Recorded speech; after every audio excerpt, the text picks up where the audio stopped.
You dishonor the mark, you die. You kill the hold of the mark, you die. You run, you die.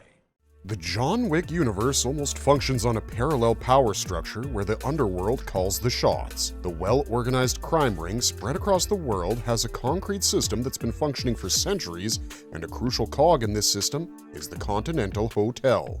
It's an international chain of luxury hotels that might pass off as any other fancy hotel chain for the common people, but it is a safe haven for the members of the criminal underworld. The hotels serve as a neutral ground for business where no violence is permitted, and the deadliest of assassins and criminals, including John Wick himself, can visit the hotel for both refuge and assistance. In this video, we'll explore the complete history of the Continental alongside all the rules and regulations and the important personalities who make it so iconic. High table duels are a myth. Wrong. How old is the history of the Continental? Is the hotel chain as old as the High Table? The Continental is an ancient institution, but it would be wrong to suggest that it's as old as the High Table, which serves as the primary governing body of the underworld. The High Table is said to go back to the days of the Roman Empire, and the concept of hotels wasn't so prominent back then. The Continental New York, which is one of the most important branches of the hotel chain, was opened on the 4th of April 1904, which is when it was first incorporated into the High Table. The backstory of the hotel isn't revealed in the movies, but from the timeline of the first John Wick, the hotel is already over 100 years old. That being said, the miniseries The Continental from the world of John Wick does shed some light on how the hotel structure and rules as we know them came into existence through the hands of the manager, Winston. What were the rules in my hotel? This is exactly the problem. Your hotel. Where is your fealty? Why were the Continental hotels created in the first place? The John Wick universe presents a sophisticated underworld that doesn't just fight unnecessarily and indulge in random gang wars. This system must have been perfected for centuries, and this is what necessitated the creation of places like the Continental Hotel. While the exact timeline and reason hasn't been specified, our understanding is that there was a point where violence became uncontrollable between the prominent crime families. The High Table, which is an ancient order, recognized the need for a concrete system for stability, and for this, they needed a place that would be beyond any kind of violence. The Continental served as the perfect spot, disguised as a luxury hotel chain, but functioning as an important wheel in the well-oiled underworld machine. With time, they must have added other aspects, such as a more powerful manager to share some of the tasks of the underworld, and the management of the lower part of the hierarchy was put in the hands of the Continental managers. It has been clarified in the miniseries that Winston taking over the reign of the Continental marked some major changes in the rules and power dynamics, and we think the whole system as we know it has been largely set up by Winston with assistance from important members of the High Table, possibly even the Elder. Very well, gentlemen. The Continental will now be reconsecrated. How did the Continental New York fall under the command of Winston? The John Wick movie universe has been quite particular about the role of Winston in the smooth functioning of the Continental Hotel, New York. He's also shown to be someone who's resourceful and respected by the High Table for his efficiency. But how did it all begin, and how did he come to this position of power? The miniseries, The Continental, tells us more about the backstory, and it's premised during the 1970s. The story picks up from a New Year's Eve party at the Continental Hotel in New York. Frankie Scott, the estranged brother of Winston, steals a press used by the High Table to mint gold coins. We all know about the importance of these coins in the underworld, and stealing the press was almost like having an opportunity to mint unlimited coins and assume supreme power in the underworld. The then manager of the Continental, Cormac O'Connor, had raised Frankie and Winston as criminals, but now he's pressured by the High Table to bring justice to the daring crime. He kidnaps Winston to learn about Frankie's whereabouts as the latter has gone into hiding. Winston claims that he's clueless about Frankie, but he conducts a search on his own, syncing up with his old colleague Charlie, who connects him to siblings Lou and Miles, who own a karate dojo and are gun runners. Meanwhile, Frankie's old Vietnam War friend provides some insight about Frankie and his wife Yen were hidden in Alphabet City. Winston tracks them down to an abandoned cinema, but Cormac's assassins find them there because the cunning Continental manager was spying on Winston all along. Winston, Frankie, and Yen return to Charlie, but one of his associates betrays them to Cormac and they're cornered in a building. Frankie has a helicopter positioned on the roof, but when Yen and the pilot are wounded, Frankie sacrifices himself to save them all. He's shot dead by the assassins Hansel and Gretel, but even the killers do not stumble upon the coin press. On the other hand, Winston is determined to get revenge for the killing of his brother. He takes Frankie's fierce wife Yen to the dojo to seek weapons for the mission. Winston now plans to take over the Continental from Cormac, and he assembles a team for the same that includes Miles, Lou, and Lemmy. Even Yen joins the team, and she gives them a detailed drawing of the hotel's layout. The High Table is also impatient about not getting the coin press, and an adjudicator visits the hotel to give Cormac 3 days to find the press. Lou has her struggles with the new Chinese mafia boss because she wants to keep her father's dojo free from such influence. Meanwhile, the story introduces Chiron, the lovable concierge from the John Wick movies. Here, he's a lot younger and wants to bring his father from Nigeria to the US. Cormac promises to help him, and he is loyal to Cormac until a tragedy rattles him. The cellist of the hotel, Thomas, wants to study music and quit his job, but he's murdered by Cormac. Chiron, who is initially loyal to Cormac, is shocked to see Thomas killed, but with the promise of his father's safe transfer to the US, he tells Cormac all about Winston and his plans to have him killed. However, he ultimately changes his allegiance, and when Winston is kidnapped by Hansel and Gretel and in deep trouble, Chiron helps him escape. In the final bout of fighting, Winston and his team kill most of Cormac's men, including the twin killers Hansel and Gretel. In this desperate moment, Cormac initiates a deadly protocol to destroy the hotel. Winston is able to override the protocol just in time, and the hotel is saved. The adjudicator arrives yet again and congratulates Winston for successfully taking over the Continental. He claims to have found the coin press in an old car where he used to live with Frankie as a child, but in a crucial twist, he kills the adjudicator in front of the hotel, which comes across as a direct challenge to the High Table. It's a power move to leverage his position as someone in possession of the coin press, and we can see that it all worked out because Winston is firmly in command in the John Wick universe, premised around 40 years after this bloodbath.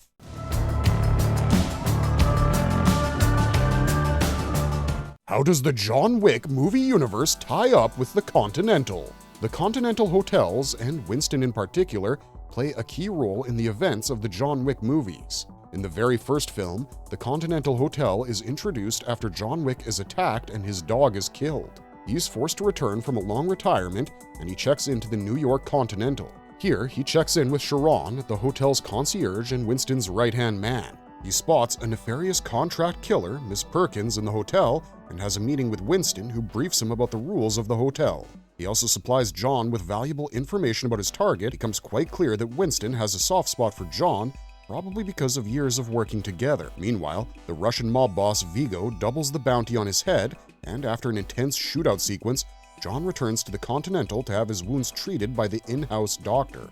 John's old friend Marcus is assigned the task of taking him out, and he targets him from an adjacent building with a sniper. When Miss Perkins attempts to kill John, Marcus notices it and fires a warning shot to alert him. After a brief fight, John subdues Miss Perkins and hands her to an old accomplice, Harry. He is later killed by Miss Perkins inside the hotel room, which violates one of the sacred rules of the hotel, as we'll elaborate on later in this video.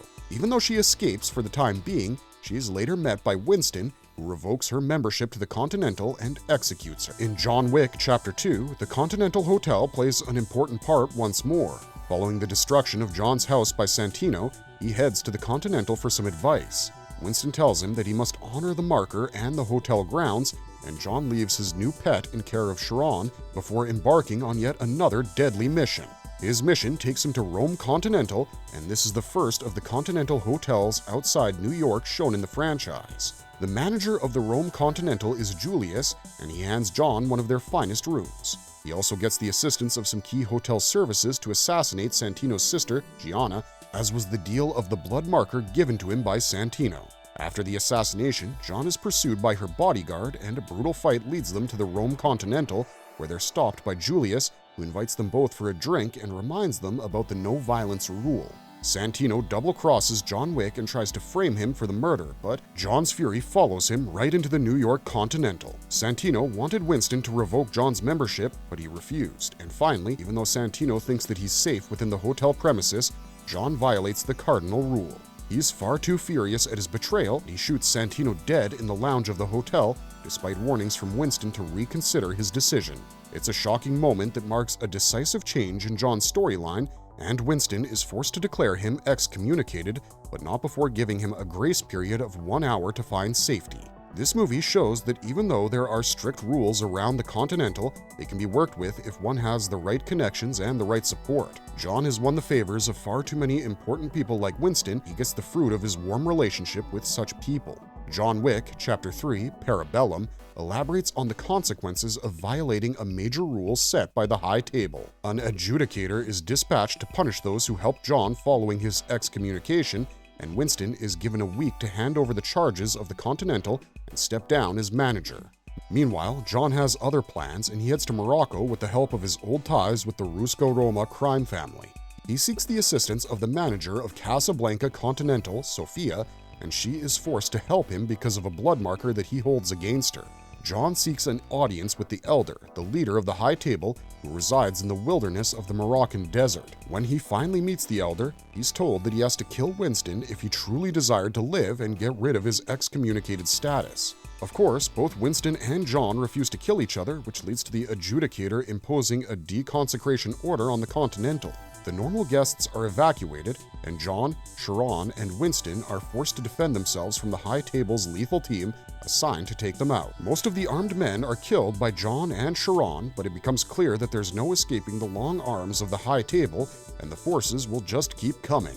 At the end of the movie, Winston seemingly shoots John dead, and the adjudicator rewards him for this by reinstating his position and authority over the New York Continental.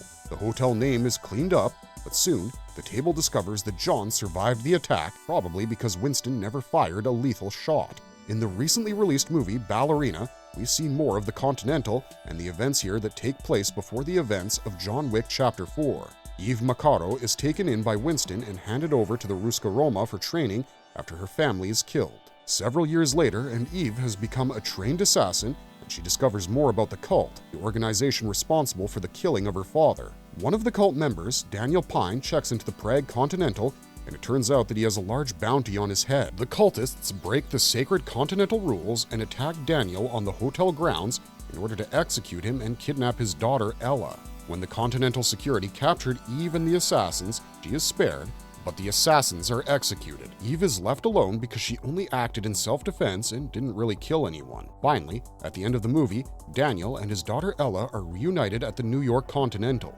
Eve kills the leader of the cult, the Chancellor, and she arrives at the New York Continental for a safe stay. She is warned by Winston that the cult will be after her for the death of their leader. Indeed, there is a bounty announced on her head. Lastly, in John Wick Chapter 4, John travels to the Moroccan desert and kills the Elder. Later, Winston and Sharon are summoned by Vincent de Gramont in Paris, where Winston is chastised for failing to kill John earlier. As punishment for this, he's stripped of his position as the manager of the Continental, and in a shocking turn of events, Sharon is executed right in front of his eyes. John is on the run and finds shelter in the Osaka Continental in Japan, which is managed by his old friend Koji Shimazu. He offers to protect John, but an attack is ordered on the hotel, even though Koji fights defiantly to stand by his old friend. He's eventually killed along with many other staff members, but John escapes. Finally, after John Wick wins the duel against Vincent, Winston wins back the reconstruction of the New York Continental at the High Table's expense and also gets his position as manager back. Gentlemen, do I need to remind you that there will be no business conducted on the Continental grounds? What are the rules that must be followed at the Continental hotels? The Continental hotels come with a lot of perks for those who check in, but there are also some rules that must be followed. The hotel serves as a sanctuary to those present within the premises, which means that no violence is permitted within. Also, there is a rule of no business on Continental grounds, where carrying out contracts inside the hotel is also prohibited.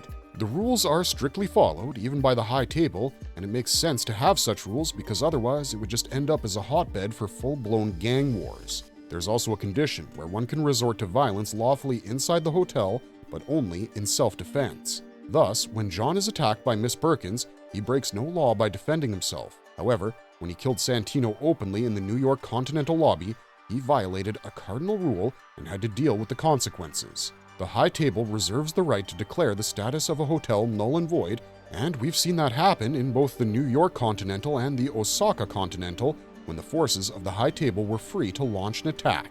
Another important rule of the hotel is that the services aren't exactly free. In order to get a room or have a drink at the bar, one must pay with the gold coin that is the approved currency of the underworld. The value of this coin hasn't been made specific, but we've seen John book a kick-ass room and several services at the hotel with just one of these coins. When one purchases a drink at the bar, they can enjoy sanctuary until the end of the day. Lastly, the Continental hotels seem to have an important role in ensuring that the rules and contracts laid out by the High Table are followed properly. Winston ensures that John honors the marker on his name, and later, Sophia is forced to help John because he holds a marker against her. There are some other special rules that also need to be followed, and one of them prohibits helping someone who's been excommunicated. The punishment for disobeying this can be quite harsh, as Winston found out. The table has the supreme authority over the status of the hotel, and the manager will be rendered helpless if they choose to declare a hotel deconsecrated.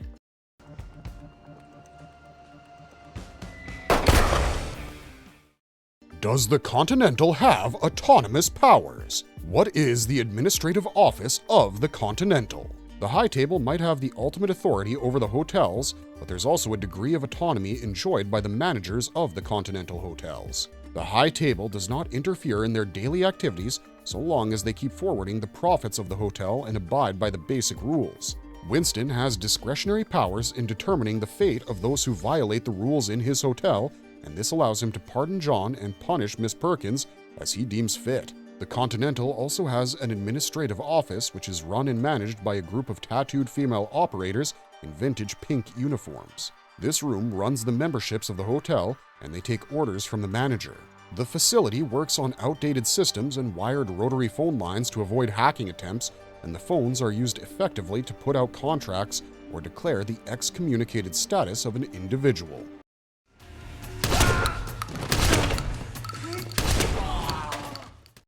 What is the role of the concierge in the Continental hotels? The manager might have the power to rule over the hotel, but it is his first in command, the concierge, who does most of the work. Sharon, who is the concierge of the New York Continental, has been a loyal employee and served Winston and his allies quite efficiently. He offers John various services, including some personal ones as well, like taking care of his dog while he's at work. He's polite and well-spoken, but he's also handy with a weapon, which we find out when the need arises. He's the first person you interact with while checking in, and Sharon ensures that the credentials of an individual are worthy enough to seek shelter in the hotel. What are the services offered by the Continental hotels? The hotels offer a wide range of services for their regular customers, but the members of the criminal underworld have some special privileges. Apart from the high-quality food and lodging, one can also find a supply of weapons and ammunition. They can get their hands on high-quality body armor and suits, and transportation services or vehicles are also arranged for them. We've even seen medical services being provided by the hotel, and the in-house doctor is efficient enough to patch up serious injuries. Overall, it's a complete setup, and like Santino points out, one can stay there for a very long time quite comfortably without having to eat the same meal twice. Marvelous verdict! We would love an extension of the lore. Even now, when we're deep into the John Wick franchise, there's still so much we want to know about the Continental hotels. Some aspects are still shrouded in mystery, and we would love to know more about the history and origins of the entire system. The structure of the hotel and its role in the power dynamics of the underworld is so important that it wouldn't be irrelevant to show more of the hotel. The miniseries could be extended to reveal more, and Winston's backstory might actually answer a lot of questions and theories about John Wick himself. So, do let us know in the comments what you think of the High Table and its role in the criminal underworld. Also, let us know your favorite Continental hotel and if you think that Winston will continue to have a major role in the upcoming entries in the franchise. Unfortunately, that's all we got for you this time, but thanks for watching, stay safe out there, and have a marvelous day.